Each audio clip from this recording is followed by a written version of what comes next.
how do you measure the impact of someone who controlled the game versus a goal? How do you measure the impact of someone who was controlling the tempo, or someone who played one key pass versus someone who got a brace? Like, how do you measure those metrics? How do you... I don't know. So for me... Right there, Chuck. Yeah. Right there when you ask the question, how do you... That's exactly why I'm not a fan of these awards, right?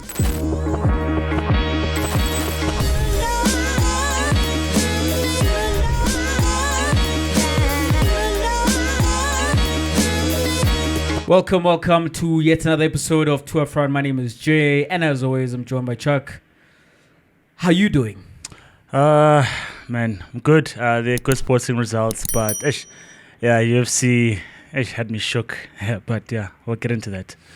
Yeah, there was a lot that was happening, but no other place to start except with the Ballon d'Or. Once again, Ballon d'Or was handed out, and Rodri of Manchester City came out as the winner. But we were led to believe for the longest time that there was a leaked list where Vinny was the winner, and then it was Rodri, and then Real Madrid boycotted the ceremony. But Chuck, the conversation, as it tends to happen after Ballon d'Or results, is that someone was robbed.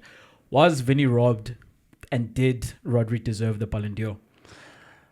Man, if rather, let me throw back this question to you. What's the time period for consideration? So it is I think from last season, or the season that was, then encompassing up to, I suppose, the international competitions that closed out the season officially at the end of June. So nothing that's done this season counts? No. Okay. I don't think so. I don't think so. Because for me, after having seen him start the season the way he did, that is Vinicius Jr., because Rodri was injured. I thought to myself, this cements his place as one of the best. But we look at their body of work, man. And this is where me and you diverge, right? Because you say you're not a fan of individual awards, because what's the criteria? How do you look at a midfielder? How do you look at a winger and then say this one had a better season? Because in the same list, you have Foden somewhere in 11. And I was like, which other 9 players are better than Foden with the season that he had, with 21 goals and 12 assists, or 20 and 20, or whatever those numbers are? But they were crazy. And then I see Harry Kane come up in front of him. And I was like, Harry Kane's got a lot of goals, but for what? They didn't win nothing. So obviously there will be contention in terms of those prizes and the order of those things. But Rodri versus Vinicius, I was about to say, right, because the stat went about that if Rodri played for City, City won. But Rodri's been out for City, and City are top of the table. So, I mean, do you want to see how much weight does that statement have? Because they're without Rodri, they're doing fine. They went without Haaland, they were doing fine. Without Kevin De Bruyne, they were doing fine. They're in a good system. Whereas someone like Vinny, I mean, yes, these guys are Champions League winners every other season. Played well in the Ballon in the La Liga, but I felt he was clearly the better guy on his team, and he did the domestic double. Whereas with Rodri, I think, yeah, man, it was same old in terms of what he does for City, but for what he did for Spain, maybe that gives him the notch. But for me, man, I think the guy who turned up more often, had game impacting efforts, was Vinny. Because how do you measure the impact of someone who controlled the game versus a goal? How do you measure the impact of someone who was controlling the tempo, or someone who played one key pass versus someone who got a brace? Like, how do you measure those metrics? How do you... I don't know. So for me... Right there, Chuck. Yeah. Right there when you ask the question, how do you... That's exactly why I'm not a fan of these awards, right? Because essentially, and what you're asking is the numbers should be the determining factor. I don't know if that's what I'm hearing you say. It shouldn't be like that, because not everybody on the football pitch gets the same kind of opportunities or has the same responsibilities, and therefore doesn't get the same kind of goals and assists. If you just bottle it down to that, it's always gonna be like the forwards, right? Yeah. And even right now in this moment, there's a feeling that as we sit here today, the best player in the world is Lamine Yamal, and he doesn't have the same number of goals as a Haaland, for example. So it can't just be goals and assists, even though that was the determining factor when those two aliens, Messi and Ronaldo, were going at it, right? Because all other things seemed equal. So then it was a question of, well, let's boil it down to their numbers, because they do get numbers. This is what their game is. It was a more accurate comparison between the two players, but in actual fact, the award is not just between the forwards or any two players in the generation. It is across the field, right? And where Rodri is concerned, there aren't as many goals and assists, but Modric, once upon a time in 2018, won the Ballon d'Or with less numbers actually than Rodri, who was the DM. And you would think we are measuring impact but we don't know, Chuck. This is why I'm for scrapping the awards, because we don't know.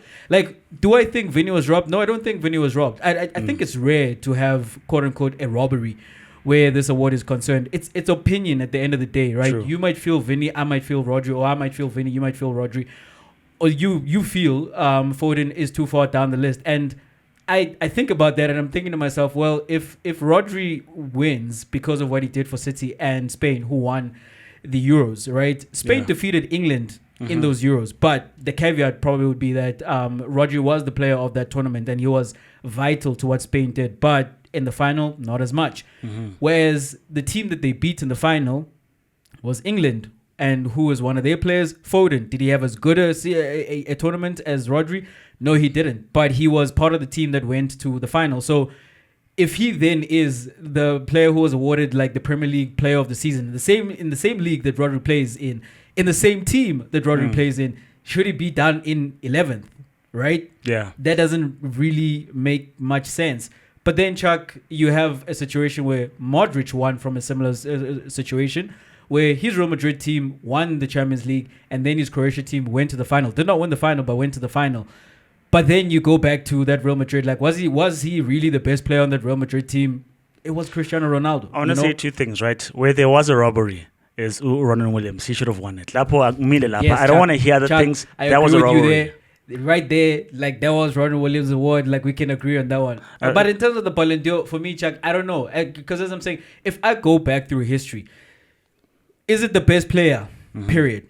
Is it the best player on the best team? Is it team accolades and whoever we can find from that team? And in a year where there is international competition, does that come down to it? 2006, Fabio Cannavaro won the World Cup with Italy and he won the Ballon d'Or, right? We have not had a player from the team that won the World Cup win the Ballon d'Or in that year, except for in 2022 when it was Lionel Messi. If you then want to say, okay, maybe the best player, period, Lionel Messi in his record-breaking season, he wins the Ballon d'Or. Yeah. But Barcelona neither won La Liga or won the Champions League. And so it goes, Chuck, where Bayern Munich win the treble, does one of their players win the Ballon d'Or? No. Nope. Inter Milan win the treble, do one of their players win the Ballon d'Or? No, that's not the case. It's either Messi or it's Ronaldo. So what are we picking? What is the criteria? What are we using to choose the Ballon d'Or winner? We don't actually know what it actually is, Chuck. It's opinion, right? The only thing we can know for certain in football, where we are giving individual awards, is the Golden Boot, because we're just counting there. Like whoever's got the most numbers, whoever's got the most goals, they win the award. But these other ones where you are judging performance, because literally, Chuck, as football fans, we see the debates all the time, right? You might look at one particular player and say, that guy's not that good or he's overhyped. I look at the same player and I say, that guy is it, right? Yeah. Every single, if you're on social media, every single day, these debates break out on the timeline. And it's not even people saying, oh man, this one is slightly better than that one. They'll tell you, it's like, I don't see what this one gives. I don't see anything. That's the question. The question, for example, take Bruno, for example. What does Bruno give you except for goals? That's one of the questions that you hear. Someone else might say, like, well, he's the catalyst for every good thing that happens with Manchester United. Cole Palmer is in that conversation right now. Like, is Cole Palmer the best player in the league, maybe in the world? Someone else looks at him and says, well, outside when he's scoring goals, like, what does he actually offer the team? So then when you are taking that base of information and you are awarding, like, individuals in terms of who's the best player in the world, I don't even know if the Ballon d'Or is the award for the best player in the world. We don't know. And as a result, for me, Chuck, like, throw all of it out the bathtub, throw out the water, throw out the baby. Like, just cancel Ballon d'Or and individual awards in football. Yeah, those 8 Ballon d'Ors don't count. But that's what you're saying ultimately, right? That's exactly what I'm saying. Yeah. Actually, Chuck, they count. But for what, right? If you're asking me, is Messi the greatest of all time? And then I quote 8 Ballon d'Ors. That's not why he's the best for me of all time, right? You said if the criteria was the best player, you'd have given it to him for the past 15 years of his reign when he was on top, right? Every single year Messi was in his prime, my belief is that he was the best player in the world. Whether he scored 10 goals or 50 goals, but you figured he was the best footballing player on the planet. But Jay, I wanna throw a little more, we're already in confusing waters, right, Jay? In basketball, I want to contrast this. In basketball, the finals MVP, is he better than the regular season MVP? Yeah, because what you are looking at there, or what you're considering rather, is the fact that the stakes are higher. Right? Okay. So in the finals, we actually only really truly get to find out who the best player is in basketball when the playoffs start all the way through the finals, because it's the a matter regular of season is so conversion. long, and some guys do they don't tank it, but they don't give as much effort. LeBron famously, like in his absolute prime with the Heat and with the Cavs, Mm-hmm. in the regular season, he did not be as great as when you then saw him when the lights were brightest. And every single time he took one of those teams to a finals run, then you step back at the end of the season and thought, oh, right, LeBron is still the best player in the league, right? Mm-hmm. But then if you were just watching the regular season, you might have thought, yeah, maybe these other guys who are getting the MVP award they might have taken over basketball until like the highest moment comes and you're like, wait, it's still that guy. Okay. Interesting cut up of that thing. But the reason why I brought it up, Jay, right, is because World Cup is only a month. Euros is only a month versus a Champions League campaign versus a league campaign. So if a guy's shot for 8 games, you're like, that's the criteria, because I would have given you a good 8 games in a regular season. And so my question is the prestige of a World Cup, of Champions, of a Euros that much greater than me grinding it out for months to win a Champions League, for months to win a league, where you're like, that 8 games was special. And so I question the weight of something because, like that. Right, there's the player of the tournament in any given tournament. Yeah. And then if for instance, in the longer span of time, where Foden edged out Rodri in terms of player of the season, that for me should tell you who had the better year in terms of the most accumulated minutes in a calendar year. That for me then should suggest that it's Foden. But because Rodri did it for Spain and he did it for City as well, then you're like, in 2 different competitions, he did well, so we give it to him. So yeah, it's still not clear, man. If it's all subjective and it's all an eye test, how do you compare? How do you get a better? Hey, Chuck, let's leave it. I see you again. Let you and me, people like us and like the everyday fan, and even like anyone else who wants to speak football, let's just have those debates and just end it at, this is my position, this is your position. You know what the Ballon we're deals giving out like? awards where now you have Real Madrid who are not even going to the ceremony because they feel hard done by. It's like, well, if it's not going to be Vinny, it had to have been Carvajal then. You know, I'll say what people don't want to say. The Ballon deals like the cutting knockout man of the match. It's a popularity contest. It is, right? And as I'm saying, it's whatever appeals to that particular voter. Again, there's no set criteria. Yes, they might list fair play, team accolades, and your individual performance. That's the official criteria. Yeah. So when I say there's no criteria, it's not that there is none whatsoever. But when you look at that, even that, it's a bit murky, you know, because again, what accolade do you place above another? What does individual performance look like to you at peak individual performance? You know, is it the guy who goes and he scores a hat trick, or is it the guy who runs everything, like controls the tempo, is screening the defense, is starting play, is joining up in attack when needed? Like, what are you basing that on? Because it's whatever is your cup of tea, whatever is your flavor. And as I'm saying, like, we should all have an opinion. We have an opinion, but it shouldn't then be solidified in the form of an award, which causes this kind of reaction, especially from like the teams and the individual players themselves. Yeah, but I still stand on the Ronwen thing because he's got the numbers to back it up, right? The number of clean sheets, the number of penalty saves in the shootout, the prestige of the AFCON, and his domestic form. So, Asaz, maybe it's because he's not been there often enough. I don't know. So, you know, you are saying that you might be saying tongue chick, you might be serious about it. Because if you look at who won the Ashen, right, that would be Emilio Martinez. That's literally on the back of his performance in the Copa. Yeah, in that 1 month. But at the same time, where did Lautaro Martinez finish? Who was the best player at the Copa? Like in 7th place, along with winning Serie A. And yes, they did not do as well in the Champions League. So then you look at him, you think to yourself, well, he was penalized just for the Champions League. And that opens up a whole can of conversation in terms of, well, does the Serie A and the kind of fashion that they wanted, and the Copa being the best player there, does that amount to more than just like being knocked out early in the Champions League, or is that what's the most important thing? Then you go back to Rodri. What did they do in the Champions League? They were knocked out by the team of Vinny, who went on to win the Champions League. It's all over the place. Like, it's all over the place. And again, for me, like, I'm over the Ballon d'Or, man. I'm over all these awards. Like, a team that was all over the place, Shay, if I take it local, right? Mamelodi Sundowns. I mean, we were here last week saying it was a downfall of Sundowns overhyped because they were winning 4, they were winning 5, they were putting goals past people. It looked easy once again. But this time, they failed to register even a shot on target. And by the team being everywhere, I meant Mangoba went to the change side yet again. And I asked, is he changing for change's sake, or does he see these things in practice and he figures, you're worthy of a startup, you haven't been playing for a while, you're good to start this time. So they go down to Polokwane City 1-0. Jay, more noise. Chiefs lost as well. Pirates won. How does the title race look in the PSL, number one? And two, should the noise come back for Mangoba? It's exciting.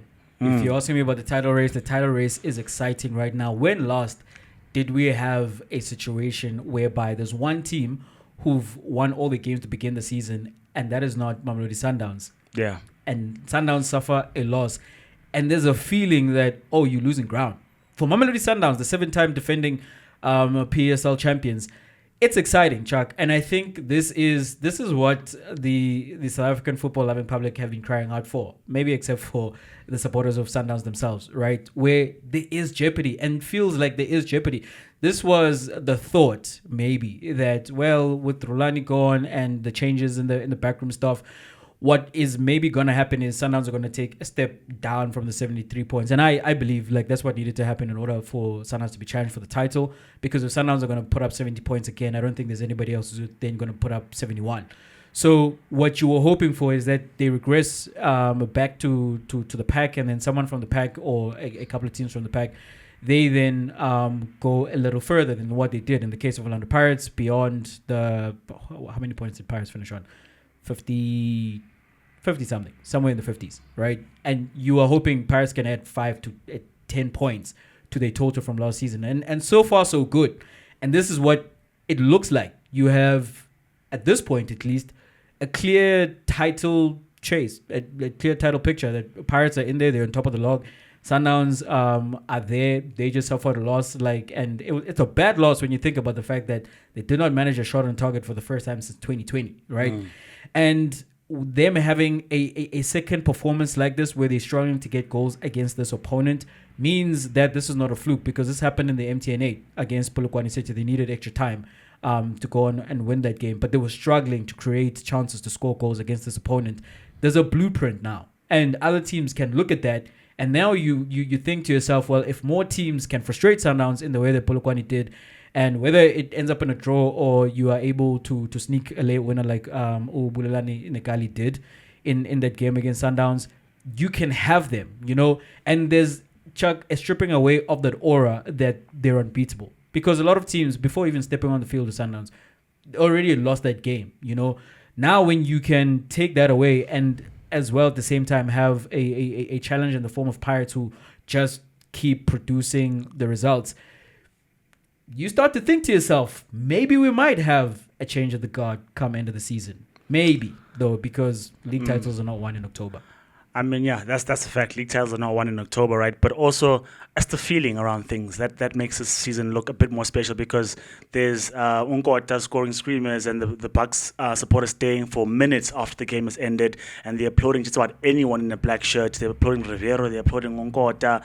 There's a dismay and embarrassment from Sundowns. Then there's the embarrassment of Chiefs fans, but Gavin Hunt is up as well, and you're like, hold on, this is different, because as you said, every other season we knew at this time of the season, the league is gone, because someone would have dropped points, if not just one game, 2 games, and Sundowns are off and they're flying.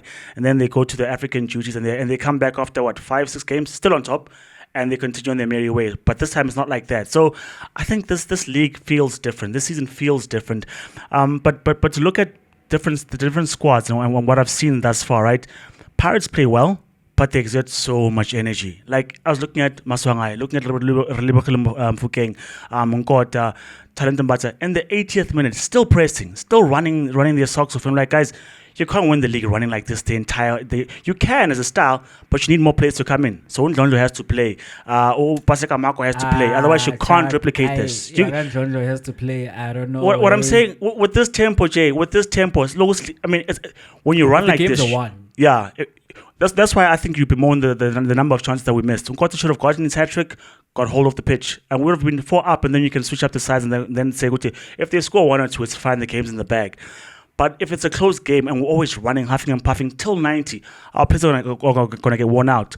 If I look at Sundowns, the chopping and changing is not going to work. like we said last week, the benefit of Arne Slot is that he's taking the club formula, he's tweaking it here and there, but largely because it's worked. He's not done too much to it. And whereas I think Mango was trying to do too much to the system. Yes, you've got injury concerns with certain players here and there, but largely, if it's been working, tweak it kancane and then display what you want. But don't rush to implement your own idea or rubber stamp things, because it's good to say Ange Postecoglou after five games, you can see what he wants to do. But it's good if Ange has won 5 games as well. So with Mangoba, I think have that focus, because they seem to have regressed a bit, because against Polokwane City, they hit the post 3 or 4 times, having gotten into extra time to win that game. But with this one, they weren't as close. I think it took them the 60th minute before they registered a shot on goal. That is bad. It's a bad performance. I mean, that is not heard of. Like in Sundowns, 60th minute, then you get a shot on goal. So but that's the other thing, right? Yeah. This game is an anomaly, and like I said to you like earlier on, that my experience with Mangoba is a roller coaster. It's up and down, and I'm trying to find some equilibrium. And I think maybe not to full on react that the title is gone. Mangoba is absolutely the wrong person. Yeah, and I say it's an anomaly in the sense that already this season, Mamelodi Sundowns have scored 4 or more goals 4 times. This is as many times as it did the entirety of last season. Mm-hmm. So you look at that and it looks as if, okay, the attack is more potent, right? Yeah.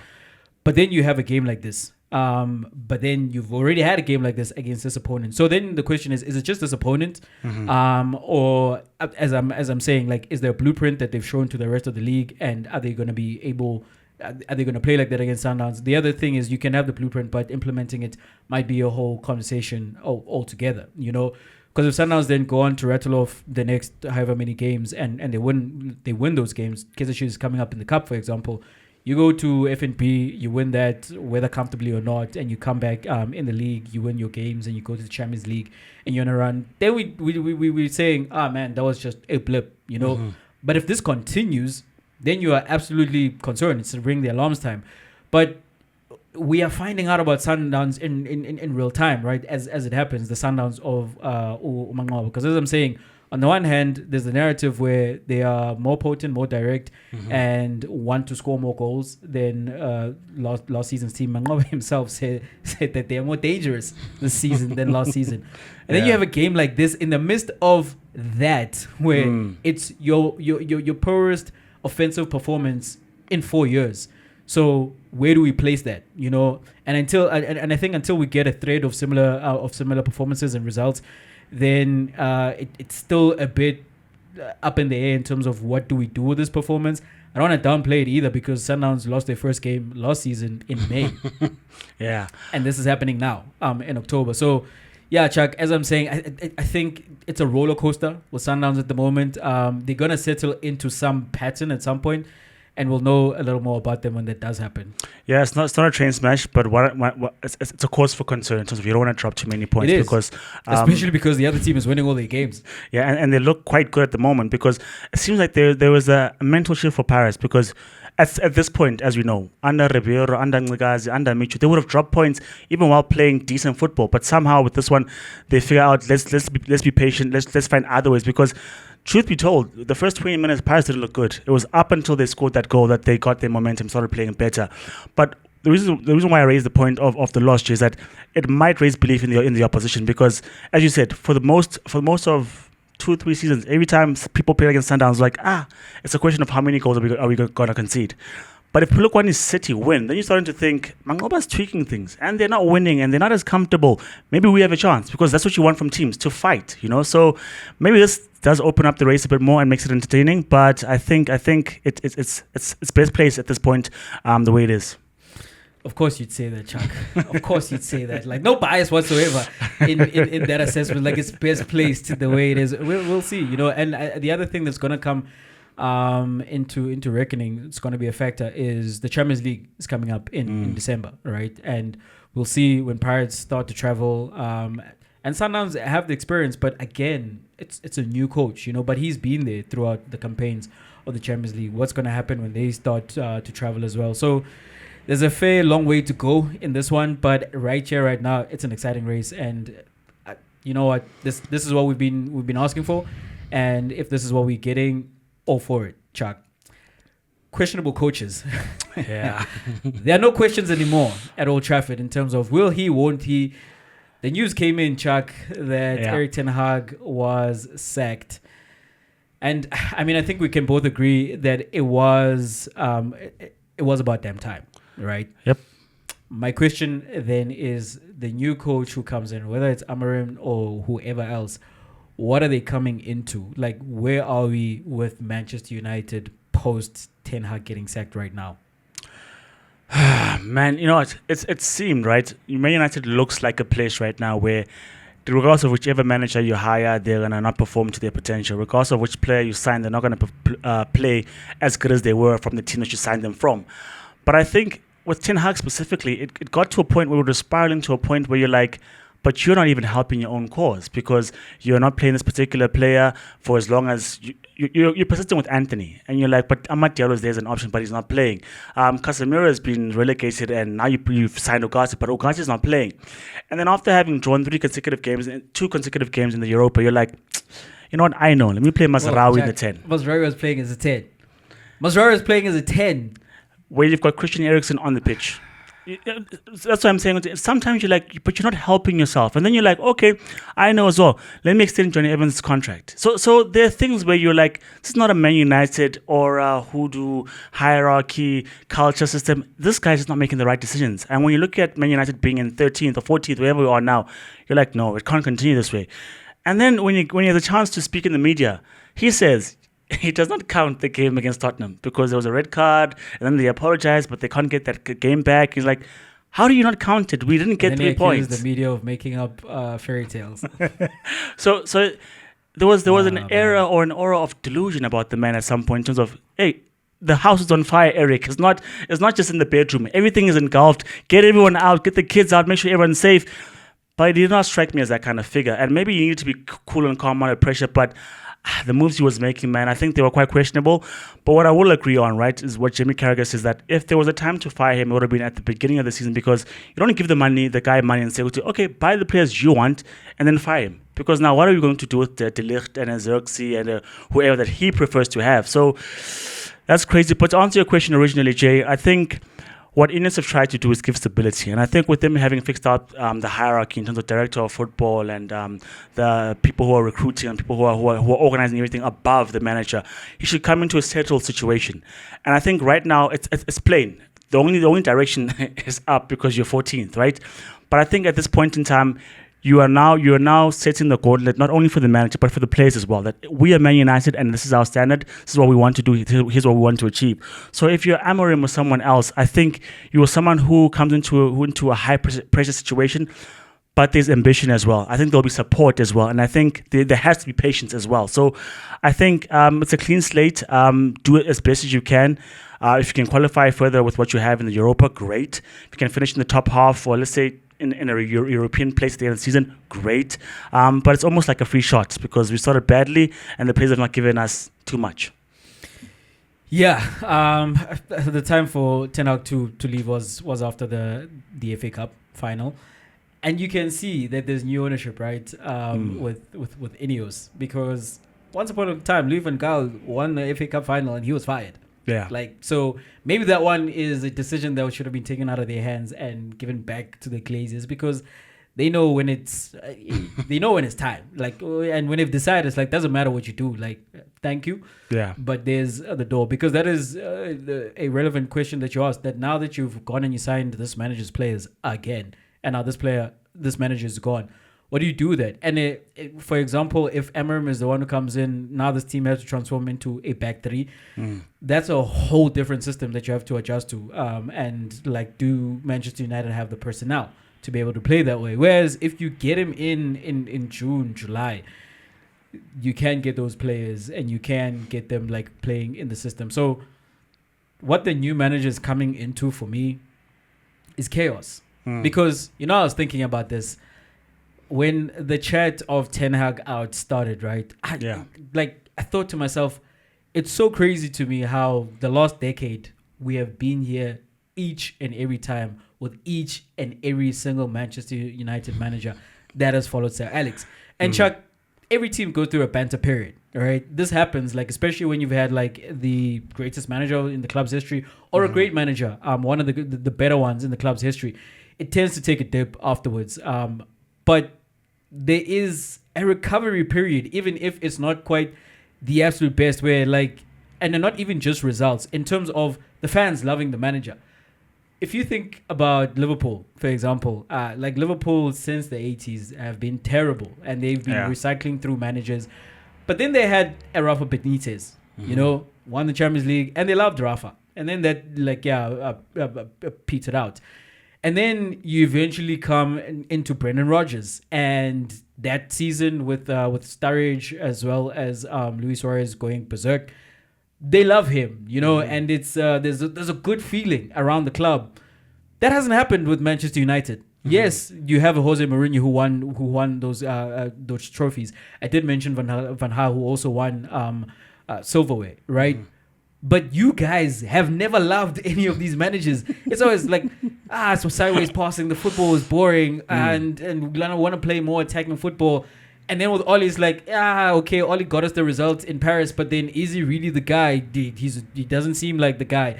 And then Ten Hag came in, and immediately it's like, well, this man cannot play any sort of block. Like guys are just running through our midfield, and there's no love. There's no period where, oh man, we are convinced even for a little while before it goes haywire again. Like then you get to a point where okay, we don't want this manager. Think about Arsenal. Arsenal post Wenger, there was Emery. And that was just Emery, right? Where okay, good evening, please, good evening and goodbye. Arteta comes, and initially there's the feeling maybe Arteta, who then finishes 8th again, is not quite the guy. But now also fans are in love with Arteta. You know, as I'm saying, consistently with the United and the coaches and the fans, like there hasn't been anyone who's come in and like there's a period of settling where. Yeah, we love this guy. This is my manager. This is our guy. It's a high pressure situation because someone like Ten Hag, we loved him the first season because Casemiro is playing with Eriksen and Bruno. We found our midfield and we're vying for the title race and we've won the Carling Cup. Great. But then second season is like, my guy, what are you doing? Because I think the stakes are high. No one is scrutinized. No one's in the media as much as Man United. And so if you're not performing and then you're going to give us a wide open midfield where we're getting to finish with a minus goal difference, then we're like, guy, we loved you the first season, but what are you doing now, you know? So I think he had an entire campaign to fix that and he didn't. So with him, I got an excuse. Maybe with the others. It's why the next hire, Manchester United have to absolutely get it right. And we have to. Can't be gambling, you know? Which is why, in my opinion, like some way, somehow, you Manchester United at the end of the day, if there's anyone in the world who could do it, it might be you. I'd try go get Nagelsmann. Like, I know he's got a project with Germany and he wants to take them to the World Cup, but and that's 2 years away. And so you can't wait until that long to hire your next permanent manager. But, like, as I'm saying, get someone in where you can see that we're going to build around this. Maybe Amarim is the guy, you know. But as I'm saying, you're taking a risk with like trying to change up the whole system. It could work. It's not saying it's impossible. It's going to take time. And that's the question, right? Do Manchester United fans have the patience? You might say, be patient with the new manager. But the thing is, we're not just talking about, okay, there's managers coming in now. We're talking about like 12 years now, right? Since Manchester United were Manchester United. So even the next guy, he doesn't really have the luxury of, give him like 3 seasons before we can really see what he has going on. You know what I think we need, though? We need that change. When you say you don't know if change is going to be suitable for our club, I think we need that change because if I think about Van Gaal, if I think about Mourinho, if I think about Ten Hag, those guys have a resume and they have a style of football. When they've come to United, I don't think they've implemented that particular style. I don't think you can say Mourinho's United played like an Inter or a Chelsea or a Real Madrid. I don't think you can say that we played like Ten Hag's Ajax team. We played different to that. And so if we change things, because seemingly there's a manager style, but there's a United way, and those things must be mixed together, whatever. I think change just needs to come. If we're going in this particular direction, director of football, manager, identify a style, let's go in that direction. I think that might be healthy. Then you can see the players ship up or ship out. You're either good or you're not. But in a 4-4-2 he works. But in a 4-3-3 he works. If in the 3-4-3 it doesn't work, let's sign according to that. That's what I believe. Well, we'll see who the new man is, and we'll see if he can figure out the curse of Sir Alex Ferguson. Like, that seat is a poison chalice, and it's gonna take quite the man, quite the character to be able to be in that manager's seat and communicate his ideas, have the full support, and be able to resurrect Manchester United and take them back to where you guys feel is your God-given right, being at the top of football. We'll see. They haven't gotten it right for over a decade. We'll see if they do get it right for the Manchester United fans' sake. Hopefully, they can do that, Chuck. Yeah, hopefully they can, man. Hopefully we get a bounce like Barcelona got with Flick, because they got to manage a bounce with Xavi, right? And after a while, they figure he's not quite the right guy to lead them forward. Hansi Flick sure looks like the right one, man. Especially after you look at that El Clasico result, 4-0 to Barcelona. Who saw that one coming, Jay? Because in the Champions League, both teams came back, and you're like, wow, Barca put on a display against Bayern Munich. Real Madrid came back against Dortmund, and you're like, we're in for a humdinger. And at the end of that game, you're like, whoa. If you can say, can we put this down to a particular player and their offsides? Or do you think just Barcelona were better in their game management and then in their scoring of their goals? Embarrassing. The whole lot of them who wore white shirts on that evening, embarrassing. They should be ashamed of themselves, Chuck, to put in that kind of display in front of the Bernabeu crowd. And you know what, right? If you're a Real Madrid fan or a Real Madrid sympathizer, you've seen this far too many times, though, at the Bernabeu. Like in this century, where Barcelona come there and they just ship like goals past Real Madrid, and Chuck, like I've never seen anything like this, like a derby, like the biggest game. You can say City and Manchester United or Liverpool, Manchester, but as we've just discussed, like Manchester United have been not their best selves. We're talking about a team who are the defending Champions League and La Liga champions, and this is what happens to them. And time again, over the years, they've been one of the two best teams, as it tends to happen in La Liga. And Barcelona just stroll into the capital, and they do as they please. And this one was especially embarrassing because this is a team, essentially, that is rebuilding. Mm-hmm. Like, how are you being abused like this in your own backyard? And Chuck, yes, right. Hansi Flick coaches the best offside trap like in the world right now, because not just against Real Madrid. If you see how many times they've caught teams like offside compared to the next best team in the league, I think like it's a difference of like 40 times or something like that. So that is great. I mean, Bayern Munich could not figure out that extreme high line in the Champions League either. Mm-hmm. But man, come on, you can't be offside that many times. And then when you are not offside, you are shooting it straight at the keeper. I know we didn't pay any money for Kylian Mbappe, but like Real Madrid needs to get a refund.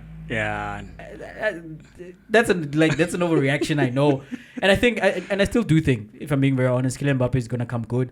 But in that performance, Chuck, like you can't turn in a performance like that against your biggest rivals. Not only just Mbappe, the rest of the team. But the other thing about Barcelona, Chuck, is the fact that they seemed fitter for me than Real Madrid. And it's interesting because a report did come out to where Real Madrid players were questioning their training methods and their fitness levels. Because at the end of that game, I was shocked to see Fede Valverde gassed. Because there's a point where he was not chasing. That ball was being switched to the wings, and he's supposed to be the help with the fullbacks. And he just had nothing left in him. And that was a concern. And eventually Barcelona picked Real Madrid off. Embarrassing. If you weather the storm long enough, then you'll get your opportunities. I think that's what it was for Barcelona, because they survived the offside goal by Mbappe. They survived the missed chances by Vinicius as well. I tend to think to myself, and maybe it was equal playing field, because if you say that they're rebuilding, then you have to mention Abo Firmino, you have to mention Abo Kubasi, and forgot who was Pedri's partner. Those aren't the established guys, because De Jong comes in from the bench. The midfield makeup for me has got me a bit curious from Madrid. When you need DM work, is Tremaine still the guy? Because he seems to be off the pace a bit. And at right back, Lucas Vazquez is not that one. No. I saw him against Dortmund, got exposed a lot of times. I saw him in this game as well. Physically, he's just not there, man. Physically, because he can keep up with a lot of those guys, but once you get ahead of him, he does not recover at all. So you want to patch those things up if you're not going to show up in the middle, or if you're going to just have quality. Because against Dortmund, my complaint was when you have Camavinga, Valverde, and Modric, maybe just too much talent and not enough physical presence and oomph in the pitch. Maybe that's where they were let down in the first couple of minutes of that game, and then they put on Tchouameni, if I'm not mistaken, to change that game around. But with this one, Modric did not start, so I wonder where the holes were. But I think, as you said, one, the line was good, and I think just their balance and their game control, because sometimes their game management is good to a point where they take shots and they concede chances, but they're still in it, and then they come alive. For the mere fact that you don't want to give the ball, not right now. You don't want to give Rafinha the ball, not right now, because they're Purple Heart, right? Not to mention Lewandowski as well, who was very clinical with those two chances. Because if he scores just one, maybe Bayern, maybe Madrid are still in it. But if he scored two in 2 minutes, then the game is effectively over. So I think with them, man, they're finding their feet, but wait till they get everyone fit and healthy. Barcelona are concerned, right? It turns out, and it may turn out rather, that them having the financial struggles where they're struggling to sign players and register players is the best thing that has happened to them, because the more than the club, as is their motto, built on La Masia, the academy, it provided a bunch of those players, right? There was a 21-year-old and a teenager playing at the back, and they had that kind of performance. And what that is, Chuck, is Barcelona went away from their character. They went away from their ideals, their tradition, by signing your Coutinho and your Dembeles for those like obscene numbers, and it did not work out. Yep. And as a result, because of also more like bad financial management, this is where they found themselves. They took a dip, but they were forced then into a situation to go into their academy, and look what they found. They found a bunch of gems. And as I'm saying, it might have been the best thing that's happened to them, because it seems as though they had betrayed their ethos as a club, and this forced them to go back to what makes them more than a club, what makes them Barcelona.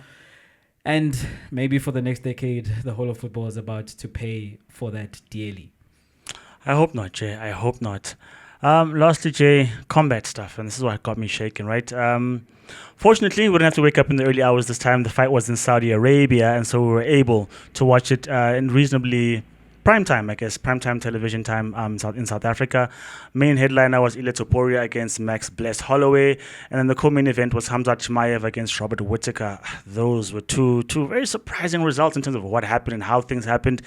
Jay, what was your first and initial reaction when you saw those contests? First of all, right, watching the Chimaev and Whittaker contest, like, Chimaev goes straight for the takedown. I was like, what the hell are we watching here? No time to lose. In actual fact, right, because I'd missed that fight initially. So okay. I watched the Topuria and Max Holloway fight, and that was essentially a boxing match. Yeah. That included some like strikes with the legs, right? Because, I mean, Holloway like threw 200 punches in the first 2 rounds, and eventually Topuria, who's like super talented, especially with his striking ability, won that one. So then after like watching that, Chuck, and the hype around that, like, and seeing like Topuria like stop that fight in the manner that he did, it's like, okay, let me rewind and go watch the Whittaker and Chimaev fight. And the first thing I see in the first round is Chimaev going for the takedown, and he's like on the back of Whittaker, and I get it, like, and his background is in wrestling, and he's great at it, by the way. And that usually you're the UFC guy, and you've said that's the style that tends to win most fights, the grappling, you know, and that's what he's great at. Yeah. So that's what he goes to. But like Chaka was watching that, it's like, man, this guy is all over his back, and Whittaker is just trying to get out from like it's not exciting, you know. That's the thing about it. But it's not exciting. And then, like, when it was stopped, like with the tap out, like, wait, what just happened? You know, like, you weren't really choked out. What just happened? Then you see Whittaker afterwards, like, and his jaw and what's happening there. That was like crazy. Whoa! But then like, he surely did not mean that, right? Like Chimaev, he did not mean to actually get that on his jaw and break his jaw, because he was trying to go for a chokehold. Yeah. Well, it depends what space you have, because he was, so you are going for the choke, right? But if you don't have the space, some of them go for the face crank, and it's what you're working with, what you can have, right? But ideally, the thing that you want to do is the choke, because that just that's what that gives you that position of power. Either you tap out, or I'm gonna turn your lights out, versus just tapping. So I think he did that, and I did not expect that to happen. Rob says his teeth were already bad, or they were loose, and then that happened, and then they got pushed out of place. But it's fine. To speak on the co-main event, Jay, before I go to the main event.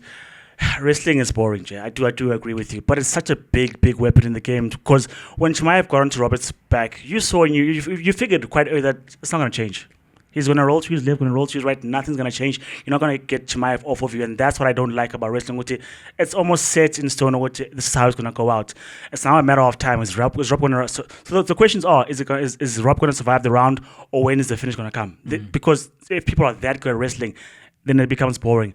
But nonetheless, you knew that it's coming. That's what you know. You know that Chimaev is a good wrestler. How did you prepare? How well did you prepare? So Rob said he felt good. He trained. He didn't have any issues, any injuries. So a bit disappointing when you look at how that fight ended up. But it makes it interesting, because now it looks like he's close to getting that shot, because it's either Strickland or him who goes after DDP. And I wanted to ask you about that, right? Because he did call out DDP after the fight, and he's undefeated in the UFC. But there were still question marks in terms of how good is he? And this was a statement win against Whittaker. But Chuck, isn't he ranked like 13th, like in the division? How can he just like bolt past everybody else and get a title shot at Drickus? Because as much as boxing is broken, UFC is broken as well, because they go for the storyline, and that's because Chimaev is almost has this aura of the boogeyman, because he keeps saying this, and the journalists will also add fire to this and say, no one wants to fight Chimaev, and I don't know if that's particularly true.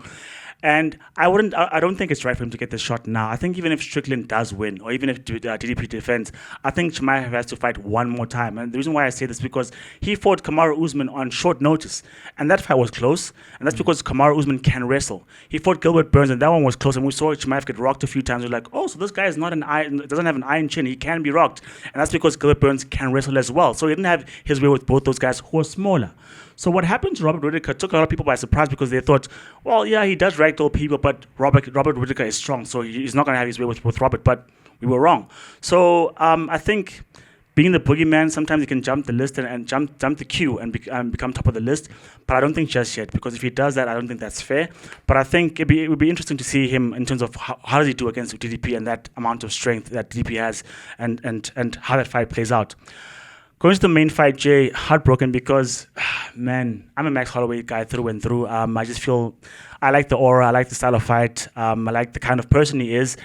And, man, the guy who won the fight is the guy you don't want to win the fight, because he's a loudmouth. He talks too much. He says too many things. And you're like, not this guy again. But sometimes when someone speaks too much, but he's got that amount of time to back it up, you have to give it to him. I don't think, let me rather rephrase. I didn't give him my respect. He took it. Because after a while, you have to say, you're the real deal. Because if you look at the fight if you look at the trilogy between Max Holloway and Volkanovski, for me as a fan, I thought the first one was close. I would have given it to Max, but Volkanovski takes the belt off Max. The second one, I thought, if the first one was close, Max did more than the first fight. I'm giving it to Max. Volkanovski defends. Look at the third fight. Volkanovski destroys Max Holloway, and he gets to win that trilogy 3-0. Goes to Topuria. Topuria knocks him out. And you're like, okay, but styles make fights, right? And you look at the fact that Holloway fought Gaethje, someone who's a dangerous puncher who does put people to sleep. He didn't get put to sleep. He put Gaethje out to sleep, and you're like, well, he's gone into the fire and came out unscathed. So this is the similar kind of fight, so he should survive that. The difference with Topuria, though, is that he's got a left hook as well. Just in case he's got fire in his right hand, but Topuria's got fire in both hands, because you're saying 200 shots landed. That's someone who's going swimmingly in a fight. Someone who's doing well in a fight, because he was kicking, he was throwing, he was punching, until you got rocked by that first one. You're like, caught him with that right hand, and you got him shook up. You saw that man stop in his tracks, Chuck. Like, hold on. You know, it's that thing like fighters describe in terms of like electricity just goes through your entire body, because that's never happened to Holloway, right? No, like, because Holloway's never been knocked down. He's never been knocked down, and that's the thing, Chuck. And you'll go a long time like in fighting, and you'll face a lot of opponents, and such a thing will not happen to you. But the first time you feel different kind of power, like, you know that there's been a seismic shift. Something different has happened, and the moment he landed that right shot and Holloway reacted the way that he did, that fight was over. Like, that fight was over. He did well to get out, like to get out from the cage. But then that man was stalking him at that point, and he knew, Topuria knew at that point that, okay, he just needs to go and get the victory and just bring it over the line now. And he was vicious in the way that he did it. For me, I saw a guy. It's like, that guy is exciting. And then he came to the ring with Sergio Ramos as well. It's like, as a Madridista, it's like, okay, I think that's my guy there. And with that, Jay, right? Because Topuria, I think he celebrated his championship win against Volk in the Bernabeu, and he was celebrating all that stuff.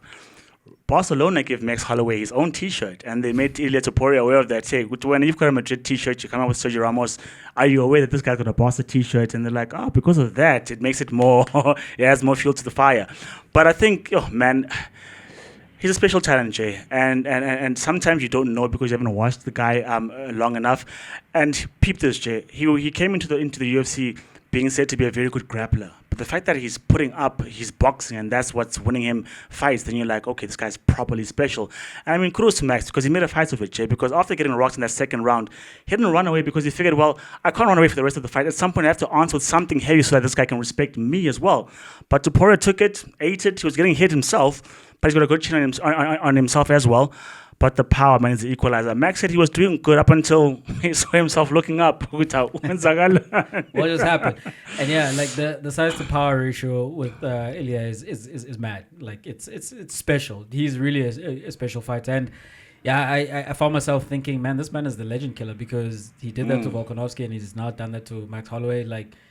He's absolutely the real deal. But Chuck, before we do close out, I want to ask you something because I did then go back to the rest of the card, right? Okay. With the UFC 308, and I was like, what the heck is going on in the UFC? Because you've told me that Dana White been trying with no success to get Nagomedov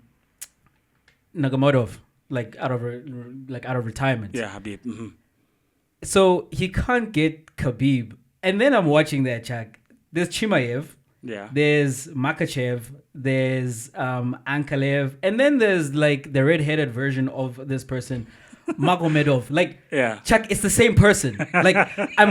Because I honestly stopped in my tracks at some point when I saw Magomedov, and because he's got red hair, so he stands out hold on, did I not just watch this fighter?